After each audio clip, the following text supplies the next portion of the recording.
waa ugaarsiga bahalka ugu khatarta badan duurjoogta. Libaaxa. Ugaarsatadan waxa ay u soo bareereen halis ay markasta ku waayi karaan naftooda. Waa khatarta libaaxa aarka ah kaasoo looga daba yimid goobtiisii deegaanka. Jiha kasta waxaa si halhaleel ah kaga soo boodi kara libaaxa. Qofka uu haleelana ilbiriqsiyo ayuu miciyihiisa soofaysan iyo cidiyihiisa sida makiinada oo kale u afaysan ku goyn karaa halbowlayaashiisa dhiigga. Haddaba, ugaarsatadan ayaa ku soo talagalay khatartan bahalkan iyagoo u soo qaatay halistan ba'an ay wajahayaan si ay uga babacdhigaan weerarka libaaxa. Libaax nin ganay iyo nin galladay kala og.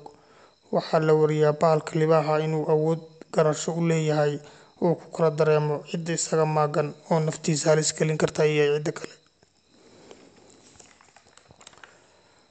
Ugaarsatadan oo soo raacay raadka libaaxa ayaa uga daba yimid goobtiisii uu deganaa. Geedahan waaweyn waxay hoy u yihiin aarka libaaxa. Cid kastoo halkan uga daba timaadana waa cadowgiisa koowaad.